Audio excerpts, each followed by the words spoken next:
Bikin emosi lu. Saya mau tanya sama Bapak, jawab yang jujur, Pak. Biar istri semua di sini pada tahu. Bapak ngelihat istri dandan senang apa enggak? Tuh lo dengar hatinya. Kalau Bapak ngelihat istrinya dandan senang, modalin dong.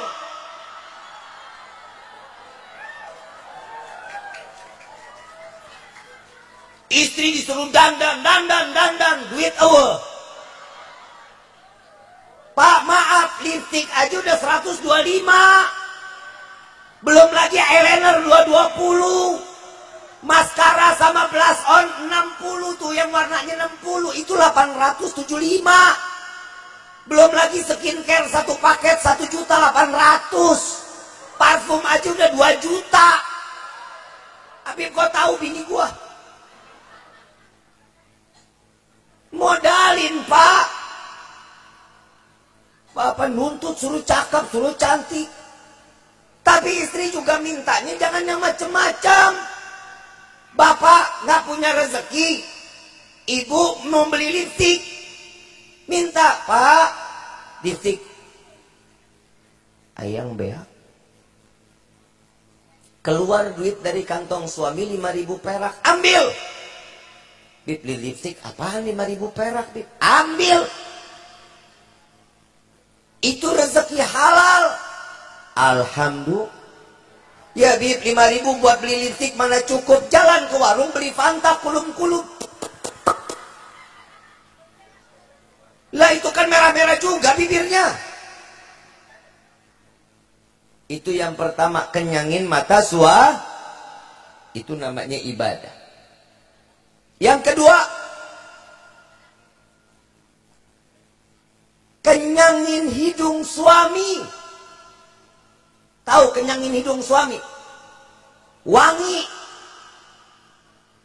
Baru pengantin baru, malam pertama wangi banget kayak kuburan baru.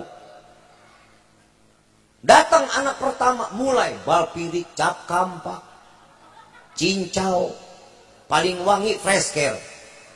Ya malaman dikit, autan. Pahit-pahit loh. Bu, dicium suami tuh wangi. Jangan, ya Allah, Bu, maaf. Pak, kalau Bapak mau istri wangi, Bapak juga harus wangi. Kenapa? Nyontohin.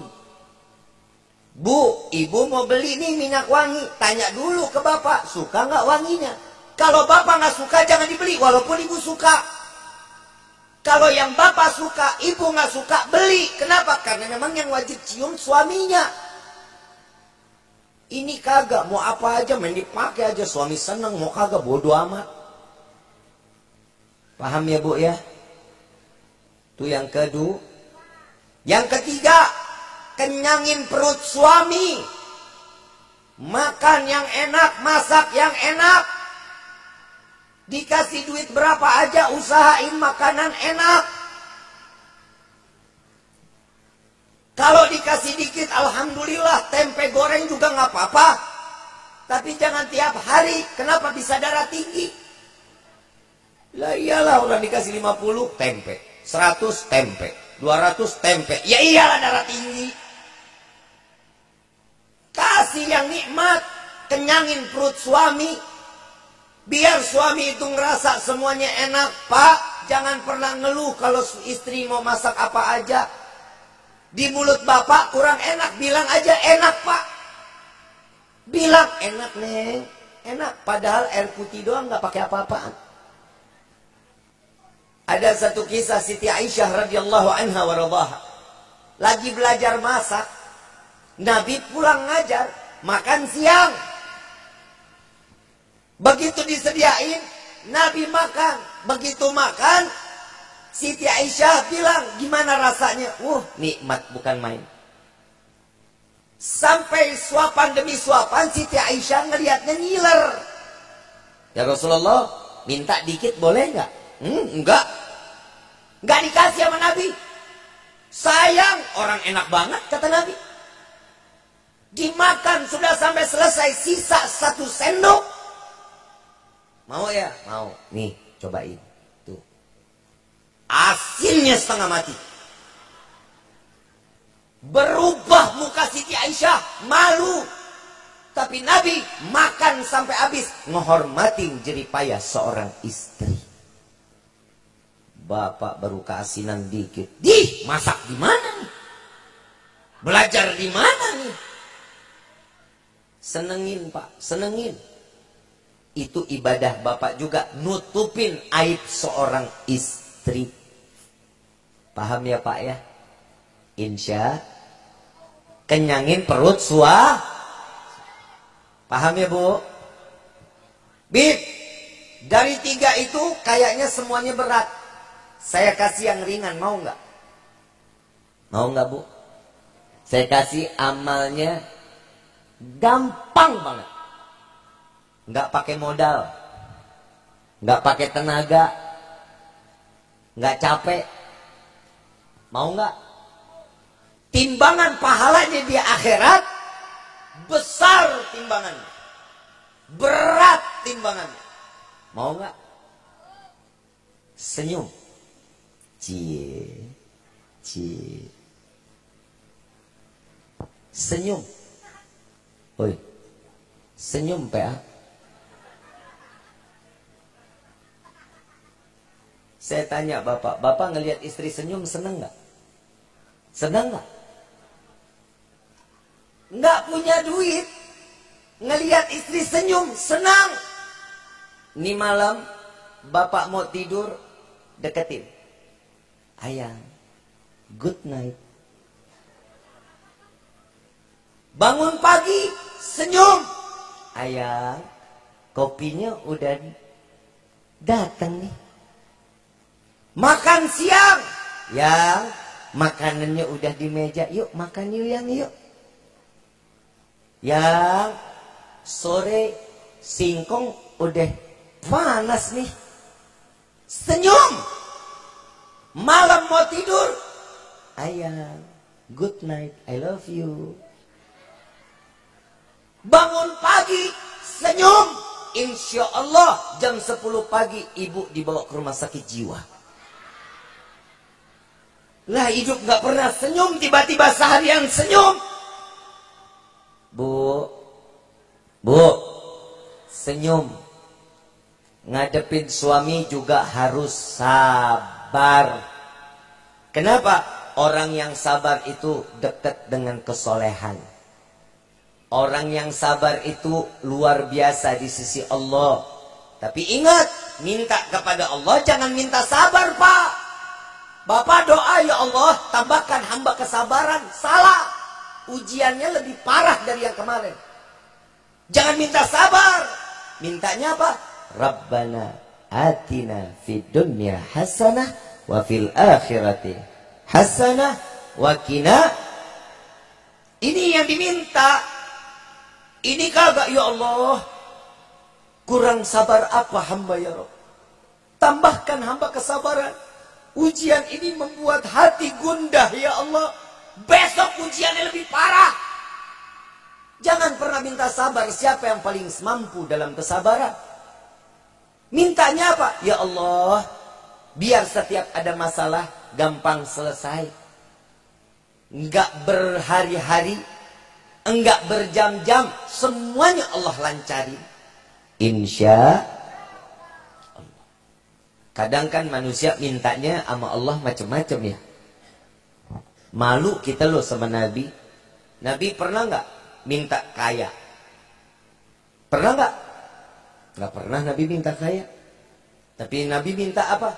Ya Allah, jadikan hamba aku ini sebagai hamba yang taat ibadah kepadamu. Itu yang diminta sama Nabi. Kalau kita kan kagak, tiap doa mintanya macam-macam. Betul nggak? Ya Allah, berikan kami rezeki yang banyak. Betul? Mau rezeki banyak? Buat apa? Ayo, buat apa? Buat ibadah. Apalagi? Umroh. Apalagi? Zakat. Apalagi? Sedekah. Betul?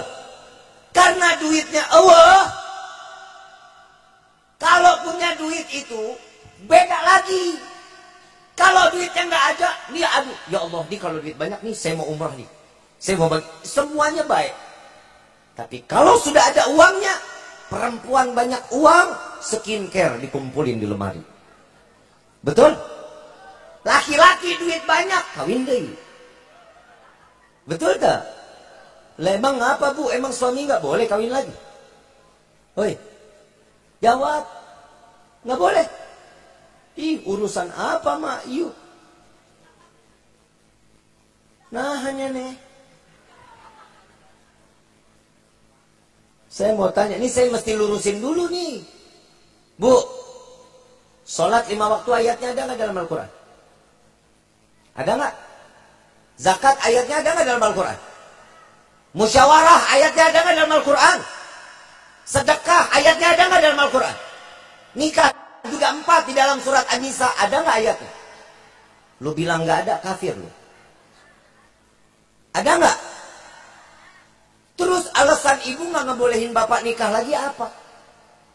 Allah aja ngizinin. Urusan ibu kagak apa?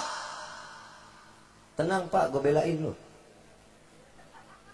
Oh, tenang pak, ini udah pada mulai berubah pikiran ini. Saya ngelihat bapak ini muka-muka penuh dengan tekanan pak. Beban banget hidup di dalam rumah tangga. Apalagi bapak depan pelaminan, tiap kali nengok aja ke pelaminan. Ya Allah, dulu gua kawin nggak ada begini model bangkunya. Pengen banget kawin lagi model begini. Bu, mau sorga, suruh bapak kawin lagi. Mau sorga nggak? Ah, masih banyak nih jalan menuju sorga. Nggak harus bapak kawin lagi. Jangan egois dong. Perempuan itu kan egois. Maunya didengar, maunya diperhatiin, tapi merhatiin nggak mau. Yang namanya istri apa-apa harus diiyakan. Tapi suami punya mau, boro-boro diiyakan. Betul nggak pak? Tenang pak, gue laki-laki, gue pasti bela lu. Urus suami bu. Tapi tolong pak, istri itu udah capek ngurusin kita. Istri itu, betul kan bu ya? Ibu capek kan ngurusin rumah tangga? Ibu capek kan ngurusin suami? Capek nggak ngurusin anak? Makanya Allah kasih ringan buat ibu, biar laki-laki boleh nikah 2, 3, 4, biar ibu nggak capek-capek. Tenang pak, ini ilmu memaksakan. Bu, kenapa laki-laki boleh nikah 2, 3, 4? Karena laki-laki nggak punya masa, nggak ada waktu tertentu.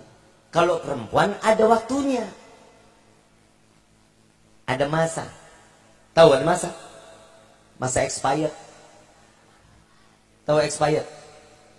Kadaluarsa. Udah nggak bisa produksi udah. Mah tuh ada yang ngomong basi katanya. Ini anak udah keburu gede duluan nih. Bu, boleh nggak bapak kawin lagi? Enggak. Maaf pak, saya sudah berusaha, tapi cintanya ibu buat bapak luar biasa.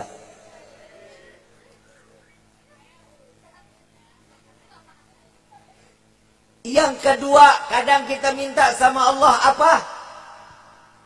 Setelah rezeki banyak, Nabi udah ngajarin kita doa kalau mau rezeki banyak mintanya bagaimana? Ya Allah, berikan kami rezeki yang banyak, yang berkah, yang halal, yang tidak akan pernah menjadi fitnah sampai yaumil qiyamah. Ya Rabbal, ini doa yang diajarin sama Nabi. Doa yang kedua yang sering banget kita minta sama Allah. Ya Allah, berikan kami umur yang panjang. Mau umur panjang? Yang lain mati lo doang sendirian mau? Mandi sendiri, kain kafan sendiri, ngegelinding sendiri, nguruk sendiri, mau? Kan gak enak hidup sendiri-dirian. Salah doa bahaya. Ada satu sahabat Nabi berdoa. Sahabat Nabi dicari sama Nabi. Ini kemana sahabat saya kok udah gak pernah lagi sholat bareng sama saya. Sahabat bilang, ya Rasulullah, engkau belum dengar bahwa dia dalam keadaan sakit. Loh, sakit apa? Perasaan sehat afiat, badannya keker. Datang ke rumahnya. Begitu datang ke rumahnya dilihat betul badannya kurus kering. Ditanya sama Rasulullah, ya wahai sahabatku, apa yang membuatmu sampai seperti ini? Kau punya sakit apa? Apa jawaban sahabat tersebut? Wahai Rasulullah, aku hanya meminta kepada Allah, jika banyaknya dosaku akan membuat diriku tersiksa di yaumil qiyamah, maka jika engkau ingin mengazabku, jangan kau azab aku di akhirat, azab aku di dunia. Apa kata Nabi? Wahai sahabatku, siapa yang bisa menerima azab Allah? Siapa yang mampu? Gak akan ada yang mampu. Makanya tuh Nabi ngajarin tuh doa tuh, Rabbana atina fid dunya hasanah wa fil akhirati hasanah wa qina adzab. Ini yang diajarin sama Nabi. Mintanya apa? Ya Allah, panjangkan umur kami dalam taat ibadah kepadamu. Itu panjang umur yang manfaat. Nah, ini doa yang ketiga nih yang sering kita minta. Seakan-akan kita ini udah paling pantas aja. Maaf, ya Allah, masukkan kami ke dalam surga. Begitu kan doa kita? Betul? Emang kita mau masuk surga? Emang pantas? Emang pantas? Ada Abu Nawas, sholatnya 1 rakaat khatam Quran. 1 rakaatnya khatam Quran. Selesai sholat baina maghrib wa isya, bacanya kulhu 15.000 kali. Tahu doanya Abu Nawas? Ila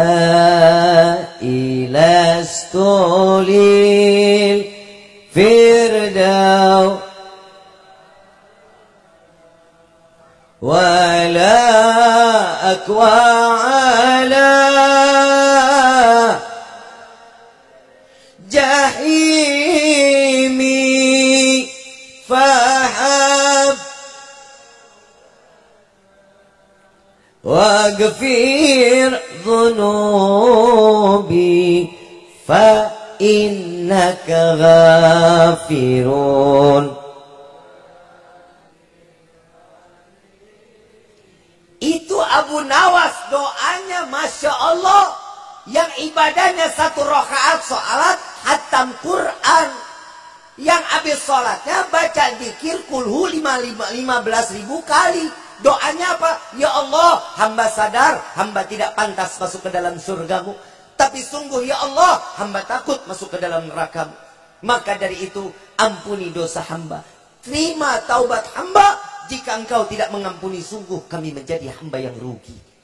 Judul ini doa, namanya doa merayu Allah. Kita ibadah nggak se-Abu Nawas, nggak kayak beliau, tiba-tiba minta masuk surga.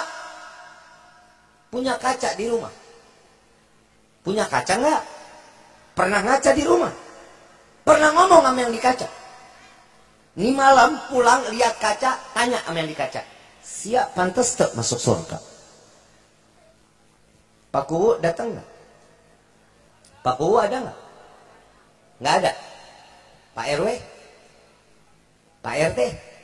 Mana? Etah-etah aja. Lu RT-nya? Ini vokal majlis. Bapak RT. Anda tanya Ustaz, saya jangan, kalau di sini manggilnya Pak RT aja lah. Takut diusir lagi. Pak RT, saya mau pindah ke daerah Bapak, boleh apa enggak? Ngapa lu yang bilang boleh? Emang lu yang pada mau beliin gue rumah? Boleh nggak Pak? Boleh. Tapi saya butuh bikin KTP cepat. Karena saya harus ngurus paspor, karena saya mau berangkat umroh. Bisa nggak dibantuin bikin KTP cepat? Berapa hari? Kira-kira 2 hari. Bikin KTP 2 hari jadi. Oi, Oi. 2 hari bikin KTP jadi. Kenapa bisa jadi? Karena punya orang dalam. Karena Pak RT kenal saya kenal Pak RT kenal sama Pak Kuwu, gampang. Ada orang dalam. 2 hari KTP jadi. Lu mau masuk surga, orang dalam lu siapa?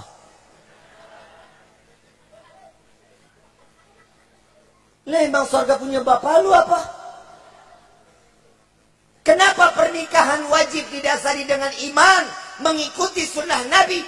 Karena yang namanya orang dalam kita di yaumil kiamah, Nabi Yuna Muhammad sallallahu alaihi wasallam itu adalah orang dalam kita. Kalau berdoa mau masuk surga, sebut nama Nabi. Ya Allah, bukan karena kesenangan semata kami ingin masuk ke dalam surgamu, bukan karena bidadari kami ingin masuk ke dalam surgamu, maka izinkan kami masuk ke dalam surgamu bersama yang namanya berdampingan dengan namamu, maka masukkan kami ke dalam surga bersama Sayyidina Muhammad sallallahu alaihi wasallam. Begitu doanya. Ini tiba-tiba kita minta doa biar masuk surga, nggak punya orang dalam, ibadah nggak seberapa. Kan kira-kira yang begini orang waras, orang gelo. Siapa? Lu. Maka dari itu, setiap acara seperti ini ambil manfaatnya untuk kita makin dekat kepada Allah. Pernikahan bukan untuk kelalaian di hadapan Allah, melainkan menambahkan tingkatan ibadah kita di hadapan Allah. Jangan sia-siain. Yang masih punya suami, jaga baik-baik. Bu, maaf, ibu boleh punya surga di bawah telapak kaki, tapi ingat, kunci surga seorang istri ada sama suami. Jaga suami, senengin suami, kunci surga pasti akan diberikan. Insya Allah akan dikumpulkan di dalam surga bersama keluarga. Amin ya Rabbal